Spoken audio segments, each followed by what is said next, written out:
चलिए इस क्वेश्चन को देखते हैं। Now let's see this question.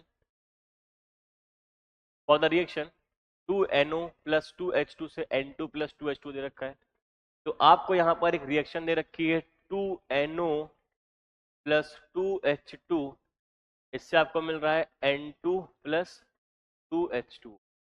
अब यहाँ पर क्या है कि the rate expression can be written in the following ways. तो आपको रेट एक्सप्रेशन दे रखे हैं, तो मैं एक काम करता हूँ, आपको बताता हूँ कि जो पूरी रिएक्शन का रेट होता है के, पूरी रिएक्शन का के ओवरऑल, जो के फॉर द रिएक्शन है, जो रिएक्शन का रेट कांस्टेंट के होता है, वो आपका आ जाएगा के NO divide by 2 is equal to KH2 divide by 2 equal to KN2 divide by 1 is equal to KH2O divide by 2।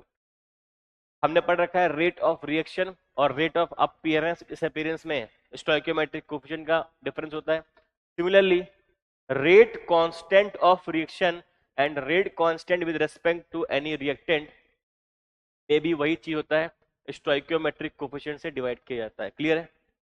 अब अगर आप यहाँ पे ध्यान से देखोगे तो d of N2 by D T, यानी N2 के k को K1 बोला गया है, N2 के k को K1 बोला गया है, मतलब ये आपका K1 बाई 1 लिखा हुआ है। चलिए आगे बढ़ते हैं।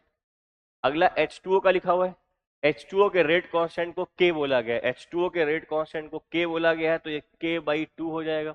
आगे चलिए, नेक्स्ट आपका NO है। NO के रेट कांस्टेंट को K1 डैश बोला जा रहा है, NO के रेट कांस्टेंट को K1 डैश बोला जा रहा है। और थोड़ा आगे चलेंगे तो H2 के रेट कांस्टेंट को K1 डबल डैश बोला जा रहा है, K1 डबल डैश बोला जा रहा है। तो यहां से आपको रिलेशन पूछा गया था इन सब के अंदर। तो एक काम करते हैं, इन सबको 2 से मल्टीप्लाई कर देते हैं। जैसे इन सबको आप 2 से मल्टीप्लाई करोगे तो K1 डैश बराबर K1 डबल डैश बराबर 2K1 बराबर K आ जाएगा। ये आपका फाइनल रिलेशन आ जाएगा। K1 डैश बराबर K1 डबल डैश बराबर K बराबर 2K1। तो ऑप्शन नंबर बी को आप ध्यान से देखिए, K1 डबल डैश बराबर K1 डैश बराबर K बराबर 2K1। तो option number B is correct answer. I think ये आपको बात समझ में आई होगी। तो यहां पर again rate of reaction, rate of appearance and rate of disappearance का एक्सप्रेशन आपको लिखना आना चाहिए। इसके अलावा रेट लॉ को किस तरह से मैनिपुलेट करके लिखते हैं अलग अलग रिएक्टेंट और प्रोडक्ट्स के टर्म में, ये भी आपको आना चाहिए। Clear guys? Thank you.